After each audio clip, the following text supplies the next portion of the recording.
حق بن کر یہ چینل آگے آتا ہے، کبھی سچائی کا شیشہ یہی چینل دکھاتا ہے، کبھی اخبار عالم بھی یہی پڑھ کے سناتا ہے۔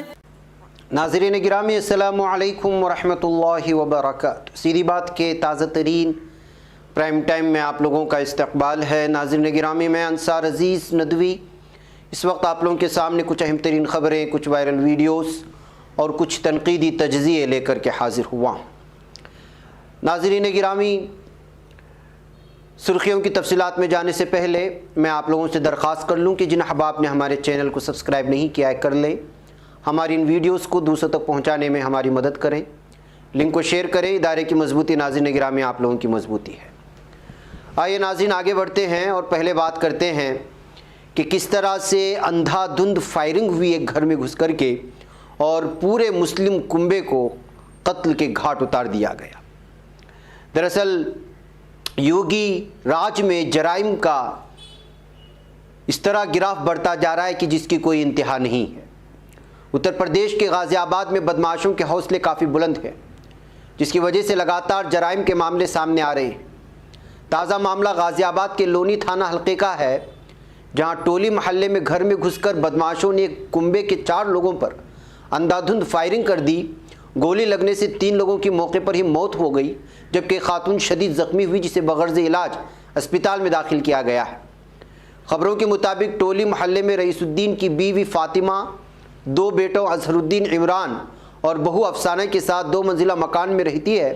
پیر کی صبح 3 بجے چھت کے راستے سے آئے بدمعاشوں نے گراؤنڈ فلور پر سو رہے رئیس الدین، اظہر الدین عمران اور فاطمہ پر فائرنگ کر دی۔ گولی چلنے کی آواز سن کر آس پاس رہنے والے لوگ موقع پر پہنچے۔ واقعے کی اطلاع ملنے پر پولیس کے اعلیٰ افسران بھی جائے وقوع پر پہنچے اور وہاں کا جائزہ لیا۔ بعد ازاں فنگر پرنٹ اور ڈاگ اسکواڈ نے موقع پر پہنچ کر ثبوت جمع کیے۔ اس پورے واقعے کی جانچ ابھی بھی جاری ہے۔ کیوں حملہ کیا گیا، کس لیے کیا گیا، کیا ذاتی دشمنی تھی، خاندانی دشمنی تھی، یا پھر تجارتی ایسی دشمنی تھی جس کی وجہ سے حملہ کیا گیا، یا کچھ اور معاملہ تھا، ابھی اس تمام چیزوں کی چھان بین کر رہی ہے۔ رات کے 3 بجے گھر کے چھت سے نیچے اتر کر کے نیچے سو رہے پوری فیملی کو موت کے گھاٹ اتار دیے جانے کے بعد یہ معاملہ اس وقت غازی آباد میں بہت زیادہ سرخیوں میں ہے۔ اس خبر سے یہ واضح ہو جاتا ہے کہ کس طرح اس وقت جرائم پیشہ افراد اور کرائم وغیرہ کرنے والے لوگ کس طرح جو ہے یوپی میں دن دہاڑے گھوم رہے ہیں، اس پر کسی بھی طرح کی جو ہے قدغن نہیں لگ رہی ہے۔ ناظرین، عمارتوں کے منہدم ہونے کی، نیچے گرنے کی، زمین بوس ہونے کی خبریں الگ الگ ممالک سے لگاتار آ رہی ہیں، جس کی وجہ سے جو ہے اس وقت جانی نقصان ہونے کی خبریں لگاتار پہنچتی ہی رہتی ہیں۔ اب خبر جو آ رہی ہے بنگلہ دیش کی ہے۔ بنگلہ دیش کے دارالحکومت ڈھاکہ کے موگ بازار علاقے میں دھماکہ ہونے کے بعد ایک عمارت منہدم ہو گئی، جس کے نتیجے میں کم از کم 7 افراد ہلاک اور سینکڑوں افراد زخمی ہو چکے ہیں۔ یہ اطلاع میٹروپولیٹن پولیس کمشنر شفیق الاسلام نے دی ہے۔ B D news 24 outlet کی رپورٹ کے مطابق اتوار کی دیر رات ہوئے اس دھماکے کی وجہ سے گیس کا رساؤ ہو سکتا ہے۔ بی ڈی نیوز 24 نے شفیق الاسلام کے حوالے سے یہ بھی بتایا کہ اس واقعے میں اب تک 7 افراد کے فوت ہو جانے کی اطلاعات ملی ہیں۔ انہوں نے بتایا کہ اس واقعے میں زخمی ہونے والے افراد عمارت کے رہائشی ہیں، جو کم از کم 400 افراد ہیں۔ اس کے علاوہ پیدل چلنے والے اور 2 بسوں کے مسافر بھی شامل ہیں۔ اس دھماکے سے 2 بسوں کو نقصان بھی پہنچا ہے۔ تو ناظرین گرامی، آپ اندازہ لگا سکتے ہیں کہ کتنا بڑا حادثہ ہے کہ 400 افراد کے زخمی ہونے کے اندیشے ہیں، جبکہ ابھی نکالا جانا باقی ہے۔ اب اس میں کتنے جو ہے مردہ نکلتے ہیں اور کتنا زندہ اور کتنے جو ہے زخمی حالت میں، بسوں پر بھی نیچے گری ہے اور پیدل والے لوگوں پر بھی عمارت۔ بہت بڑا حادثہ پیش آیا ہے بنگلہ دیش میں۔ آئیے ناظرین چلتے ہیں اویسی کی بات کرتے ہیں۔ انہوں نے صاف طور پر آج اعلان کر دیا کہ جو ہے یو پی اسمبلی انتخابات میں مکمل طور پر 100 سیٹوں پر مجلس لڑے گی۔ جی ہاں، یہ IMIM کے ساتھ مل کر یو پی اسمبلی انتخابات لڑے جانے کی قیاس آرائیوں کو BSP سپریمو مایاوتی نے تو خارج کر دیا ہے اور اپنے غصے کا اظہار بھی کر دیا ہے، اور انہوں نے اسے سراسر غلط، گمراہ کن اور بے بنیاد بھی قرار دیا۔ اب اس کے بعد جو ہے MIM کے چیف اسد الدین اویسی نے یہ واضح کر دیا کہ ان کی پارٹی اوم پرکاش راج بھر کی پارٹی सुहेल देव भारत या समाज पार्टी के अलावा किसी और पार्टी से बातचीत नहीं कर रही है। ओवैसी ने कहा कि एमआईएम भागीदारी संकल्प मोर्चा तश्कील देकर यूपी असेंबली इंतखाबात में ओम प्रकाश राजभर के साथ लड़ेंगी। इसके साथ ही एमआईएम के सरबराह ओवैसी ने एक बार फिर इस बात का यादा किया कि उनकी पार्टी रियासत की कुल 100 सीटों पर ही इंतखाबी मैदान में उतरेगी। उम्मीदवार के इंतखाब का अमल शुरू हो चुका है। तो नाज़रीन गिरामी, यूपी के असेंबली इंतखाबात की जैसे जैसे आमद हो रही है उसकी तारीख की, वैसे वैसे जो है अलग अलग तरह के ऐलानात अलग अलग सियासी पार्टियों से सामने आ रहे हैं और अलग अलग सियासी तबसरा निगार और तनकीद निगार अपने तबसरे पेश कर रहे हैं। नाज़रीन गिरामी, यूपी में जब से तब्दीली मजहब के मामले में जो कानून बना उसके बाद से लगातार मामले जो है दर्ज होते जा रहे हैं, शिकायतें दर्ज होते जा रहे हैं और अब तक खबर आ रही है कि 78 लोगों को गिरफ्तार भी कर लिया गया। ये ताज़ा रिपोर्ट है। मैं पूरी रिपोर्ट आप लोगों के सामने रखूं कि यूपी में कानून मुखालिफ तब्दीली मजहब ऑर्डिनेंस 2020 लागू होने के बाद से गैर कानूनी जबरन धोखाधड़ी से मजहब तब्दील कराने के मामले में मुकदमा दर्ज कराने में तेज़ी आई। ऑर्डिनेंस लागू होने के बाद से अब तक गैर कानूनी तब्दील मजहब के 50 मामले यूपी में दर्ज हो चुके हैं। इस हिसाब से यूपी में हर महीने 7 मामले गैर कानूनी धर्म परिवर्तन दर्ज होते हैं। यहाँ ध्यान देने वाली बात यह है कि गैर कानूनी धर्म परिवर्तन ऑर्डिनेंस लागू होने के बाद यूपी में ऐसे मुकदमा दर्ज कराने वालों की तादाद बढ़ रही है। Golden texture, the golden shade, pure like gold, so as it stays, extracted from nature as its essence, tastes pure like life. Sufa Wadi honey, a quality of our tradition. From home delivery across Bangalore, contact our WhatsApp on the given numbers below, or you can order online from sufafood.com. यूँ कहें कि ordinance के बाद मुकदमा दर्ज कराने वाले लोग आगे आ रहे हैं। वैसे भी लव जिहाद और ये जो ऑर्डिनेंस मैंने आपके सामने बताया तब्दीली मजहब वगैरह का, ये सब इल्ज़ाम लगाए जाते हैं और अलग अलग तरह के इल्ज़ाम लगाए जाने के बाद इस तरह के मामले दर्ज होते हैं। अक्सर किन लोगों को निशाना बनाया जा रहा है आप लोगों को तो वाज़ेह तौर पर पता है, इसलिए कि ख़बरों की सुर्खियाँ ही बताती हैं कि जो है किन लोगों के ख़िलाफ़ ये कानून लाया गया और किन पर जबर करने के लिए। वैसे यूपी के ADG law and order Prashant Kumar ने बताया कि 27 नवंबर 2020 को लागू हुआ था। ऑर्डिनेंस लागू होने के बाद अब तक 50 मुकदमा दर्ज किए जा चुके हैं। इनमें से 22 मामलों में पुलिस चार्जशीट भी दाखिल लगा चुकी है। वहीं 25 मामलों में तफ्तीश चल रही है। सिर्फ 3 मामलों में पुलिस ने फाइनल रिपोर्ट लगाई है। सबसे ज़्यादा 12 मामले मेरठ जोन में दर्ज हुए, बरेली जोन में 10, गोरखपुर जोन में 7, नोएडा कम्युनिस्टेट में 5, लखनऊ कम्युनिस्टेट में और वाराणसी जोन में 4 और आगरा जोन में 3 और प्रयागराज जोन में 2, कानपुर कम्युनिस्टेट लखनऊ जोन में 1 मामला दर्ज हुआ है। इस तरह से जो इस कानून के बनने के बाद में तो नाज़रीन गिरामी आप अंदाज़ा लगा सकते हैं क्या हो रहा है इस कानून के आड़ में। नाज़रीन, अक्सर लीडरान को हमने ये कहते हुए सुना है कि हिंदुस्तान की आबादी, भारत की आबादी बढ़ रही है और आबादी बढ़ने को लेकर के बिलखुसूस मुसलमानों को निशाना भी बनाया जाता है।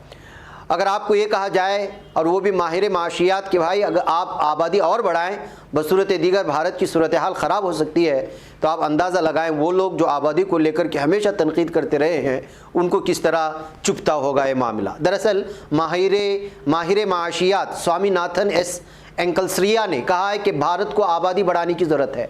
अगर ऐसा ना किया गया तो मुल्क की मुसीबत बढ़ सकती है। उन्होंने इन दावों के साथ आदाद और शुमार भी दे दिए और 2 बच्चों की पाबंदी लगाने से जुड़े फैसले को गलत बताया। अंग्रेज़ी अखबार टाइम्स ऑफ इंडिया में हफ्ता 26 जून 2021 को शाये अपने मजमून में उन्होंने कहा, लक्षद्वीप में बीजेपी के एडमिनिस्ट्रेटर के ज़रिए ऑर्डिनेंस से लोगों में बेचैनी पैदा की, जिनमें 2 बच्चों से ज़्यादा वालों की पंचायत इंतखाब की उम्मीदवारी से बाहर किए जाने से जुड़ा मसवदा भी है। ये नासमझी है। भारत और दुनिया को ज़्यादा नहीं बल्कि नाकाफ़ी पैदाइश का सामना करना पड़ता है।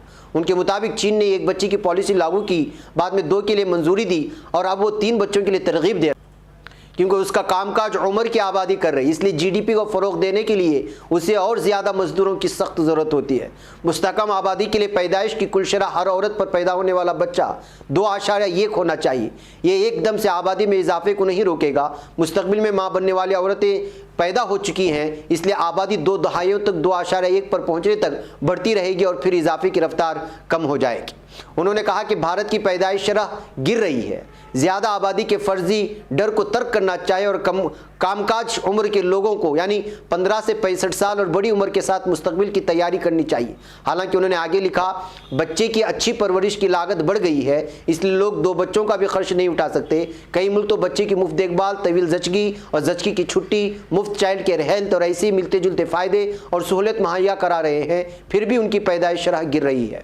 उन्होंने कुछ ममालिक का जिक्र किया और कहा, ताइवान में ये शरह सबसे कम है, वहाँ तादाद 1.7 है, जनूबी कोरिया में 1.9 और सिंगापुर में 1.15 है।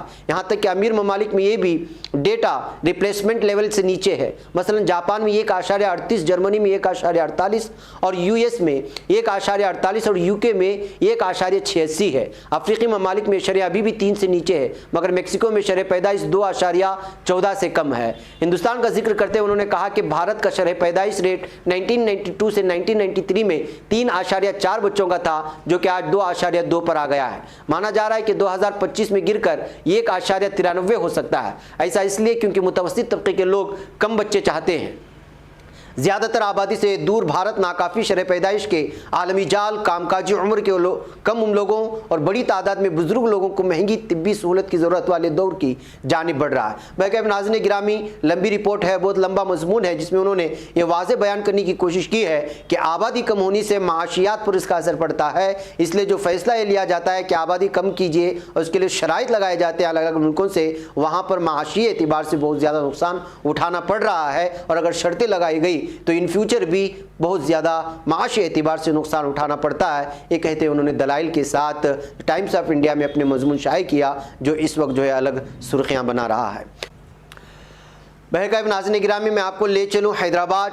यहाँ शहर में नेशनल इन्वेस्टिगेशन एजेंसी ने कार्रवाई करके बिहार के दरभंगा रेलवे स्टेशन पार्सल धमाके की तहकीकात के सिलसिले में 2 मुस्लिम नौजवानों को इलाक़े आसिफ नगर से हिरासत में ले लिया है। बावसूख ज़राए ने बताया कि हिरासत में ले गए नौजवानों को एक खुफिया मकाम पर रखकर उनकी तफ्तीश की जा रही है। तफसीलात के मुताबिक रियासती इंटेलिजेंस एजेंसी की मदद से एनआईए ने 2 मुश्तबा अफराद को हिरासत में लिया और उनकी तफ्तीश जारी है। जारिया साल 17 जून को दरभंगा रेलवे स्टेशन के प्लेटफार्म नंबर 1 पर रेडीमेड गारमेंट के एक पार्सल में मुश्तबा धमाका हुआ था, जिसके बाद गवर्नमेंट रेलवे पुलिस GRP ने इस मामले की तहकीकात का आगाज़ किया। चूँकि वाक़या दहशतगर्दी की नौयत का था, इसलिए नेशनल इन्वेस्टिगेशन एजेंसी की एक टीम ने पहले ही दरभंगा पहुँचकर तहकीकात का आगाज़ किया और मकाम वारदात का मुआयना भी किया। ज़राए ने बताया कि 15 जून को सिकंदराबाद रेलवे स्टेशन से नामालूम शख्स ने साउथ सेंट्रल रेलवे के पार्सल बुकिंग काउंटर से दरभंगा के लिए मोहम्मद सुफियान नामी शख्स के नाम पर रेडीमेड गारमेंट का पार्सल सिकंदराबाद एक्सप्रेस ट्रेन में रवाना किया था और जैसे ही पार्सल को दरभंगा ट्रेन से बाहर निकाल गया, उसमें अचानक धमाका हुआ। इस वाक़े के बाद रेलवे स्टेशन पर अफरा तफरी मच गई थी और गवर्नमेंट रेलवे पुलिस मुजफ्फरपुर ने मकाम वारदात का मुहैसरा करके फॉरेंसिक माहिरीन को भी तलब किया था। इब्तिदाई तहकीकात में मालूम हुआ कि रेडीमेड गारमेंट पार्सल में एक 50 ml महलूल की एक शीशी थी, जिसकी वजह से धमाका हुआ। रेलवे पुलिस इस सिलसिले में फिलफोर कार्रवाई करते हुए CCTV कैमरों का रिकॉर्डिंग हासिल की और नौजवान जो कुर्ता पायजामा पहना हुआ को पार्सल के करीब देखा गया और वही नौजवान स्वतंत्र सेनानी एक्सप्रेस के जरिए दिल्ली रवाना हुआ था। वहां की रेलवे पुलिस ने सिकंदराबाद रेलवे स्टेशन पहुंचकर तेलंगाना इंटेलिजेंस की मदद से एक टैक्सी की निशानदेही की, जिसमें बाज़ अफराद रेलवे स्टेशन पहुंचकर वही पार्सल जो दरभंगा रेलवे स्टेशन पर धमाका का शिकार हुआ को रेलवे पार्सल सर्विस के जरिए दरभंगा भेजा है। बहरकैफ नाज़रीन गिरामी, एक लंबी तहकीकात के बाद अब 2 नौजवानों को गिरफ्तार करने की बात आ रही है। अब ये देखना है कि इसमें जो तहकीकात हुई है उसमें कहाँ तक सच्चाई है और क्या किसी तरह की जो है इसमें साजिश तो नहीं है। इसलिए कि हालिया जितनी भी गिरफ्तारियाँ हुई है, साबिका में भी जो होती रही हैं, उसको लेकर के अलग अलग तरह के तबसरे और शुबहात भी ज़ाहिर किए जाते रहे हैं और अखबारात ने उसको सुर्खियों में भी लिया है। मुझे यहाँ पर इजाज़त। अस्सलामु अलैकुम रहमतुल्लाहि व बरकातुहू। खबर पढ़ने का तुमने भी अजब अंदाज पाया है, रवादारी के जज्बे ने भी तुम पे नाज पाया है। इसी राह में मोहब्बत का हंसी एजाज पाया है। तुम्हें हर अंजुमन में हमने तो मुमताज पाया है। तुम्ही से है तरक्की पर عزیز انصار سیدھی بات، عزیمت جرأت و ہمت کا ہے اظہار سیدھی بات، عزیمت جرأت و ہمت کا ہے اظہار سیدھی بات۔